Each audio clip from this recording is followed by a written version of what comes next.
Hi everyone, this is Mrs. Hayes with Video Notes 2.8.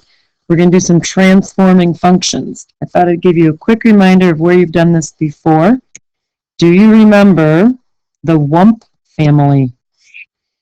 The Mugwumps and the Zugwumps and Mug's hat was all about, and trying to figure out who the imposters were, was all about transforming functions.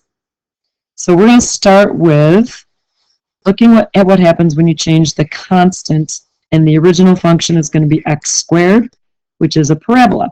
So I've graphed x squared for you, and it says that you are allowed to use the graphing feature on your calculator and the table of values to help you plot your points. So I'm going to graph these on the graphing calculator and show you what they would look like. So first picture up is x squared plus 3 and x squared minus 5. These three graphs will be on my screen. And I want you to think about what happens when I change the constant at the end, the 3 or the negative 5. So the black graph that you're looking at is x squared minus 5. The blue one is the original function of x squared. And the red one is plus 3. So if you look at those three graphs, they are the same parabola.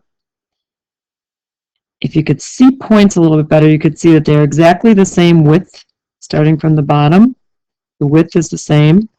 It's just that they have been slid up the x-axis.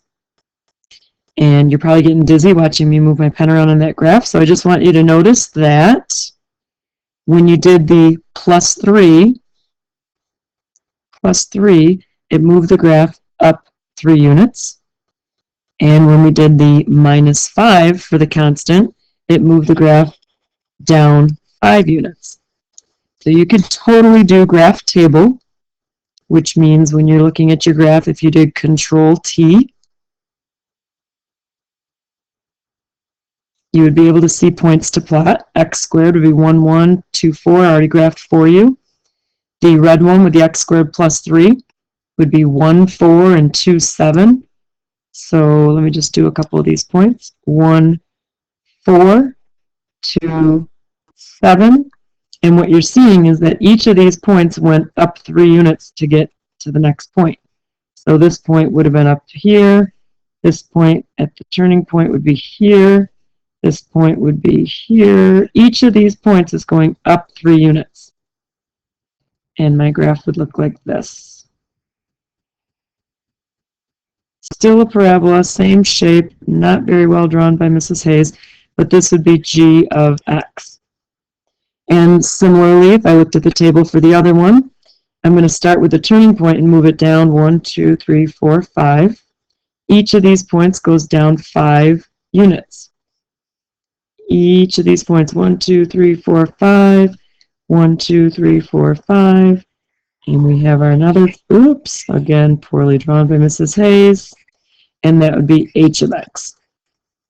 So if you change the constant, if it's a positive, like plus 3, for example, it moves the graph up. The graph will, I should say, move up. And if it's a negative, the graph will move down. Changing the number inside the function. So by what I mean by that is in with the x. So this one was a minus 5. That'll be blue. This one will be red when I graph them on my pictures here. So let's just take a look on our graphing calculator at these three functions. I have them already graphed. So this is the absolute value of x, the first one they want you to look at. The second one they wanted you to look at was with the minus 5 on the inside. So that would be this green graph here, minus 5. If you notice, the green graph, oops, it disappeared, is sitting here at 5. Oh, I can't draw 5 there. I thought I could. Anyways, that's 5 right there. And the x plus 4 graph is sitting over here at negative 4. It's a pretty cool picture, actually. So what you're looking at is if the number is inside the function and it's positive, let's see, let me just graph these real quick. The blue one was over here at 5. 1, 2, 3, 4. Wait a minute, I thought I chose a blue pen. 5. The slope of the graph did not change. I'm going up 1 over 1, up 1 over 1, up 1 over 1, up 1 over 1, up 1 over 1, up 1 over 1, up 1 over 1. Here's the blue graph, otherwise known as g of x equals the absolute value of x minus 5. And here is the red graph. 1, 2, 3, 4. Slope did not change.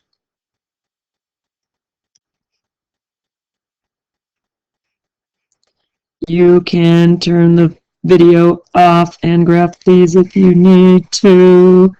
Slower so they look better than mine. By the way, this would be really bad. This would be taken off on a Regents exam. So h of x equals the absolute value of x plus 4. Use an eraser on your graphs so that they don't look as bad as Mrs. Hayes' graphs do.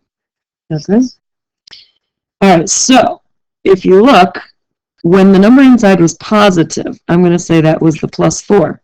The graph actually moved left 4 units. That might be contrary to what you would think. On the x-axis, the negatives go this way and the positives go this way.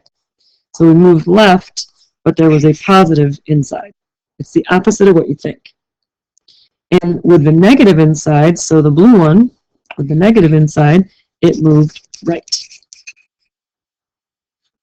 Moving right along. And you can play with your calculators tomorrow. Make sure you know how to graph these things.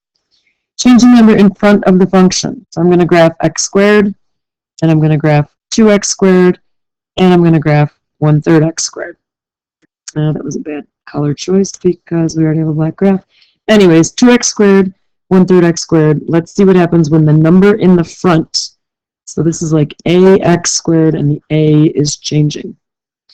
If it's bigger than 1, that would be like this one. So I probably should have drawn that in green.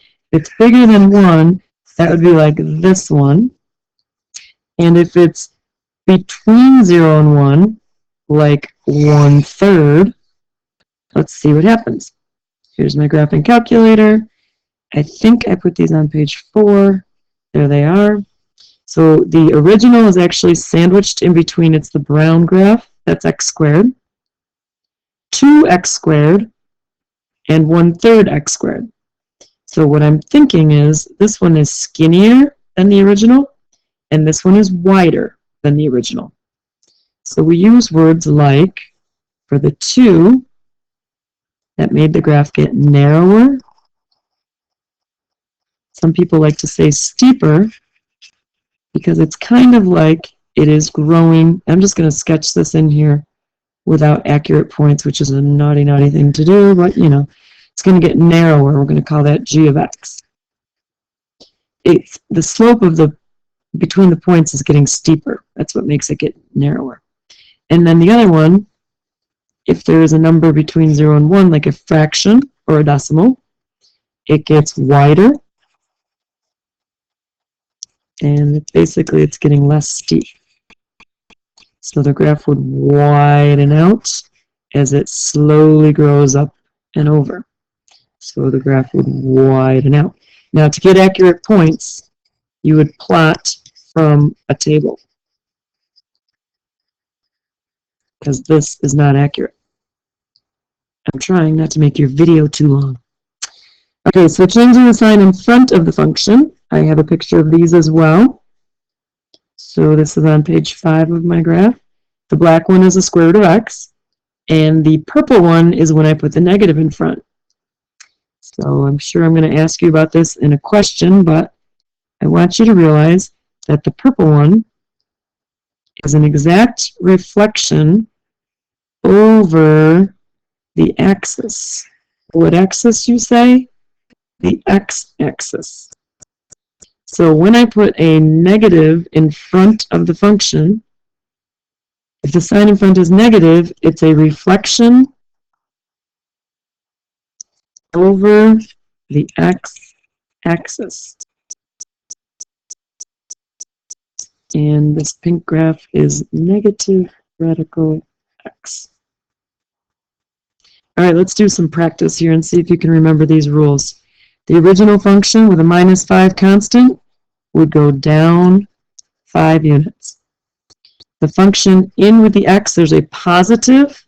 It's the opposite of what you would think, so I would think left 1. The reason I think left is because x goes this way and I'm messing with the x. So left because it's the opposite sign. The reason I think down, by the way, is because this is like y minus 5. Y values dropping 5 would cause the graph to go down 5. 4 in front, and it's a whole number. It's going to get steeper. Could say narrower. Ooh, let's do this one. That one's going to get wider. We just talked about him. An A with a minus, in with the x, is going to go to the right, A units. Whatever A is. Could be 4, could be 7. Take the original function and add on an A on the outside. Think of that as y plus A. It's going to go up A units. Negative in the front. Reflect over the x-axis. And I'm using f for the function because it could be this function or this function. It could be any function we have talked about, or it could be a random function that looks any way you want it to be. You're going to move it 1 to the right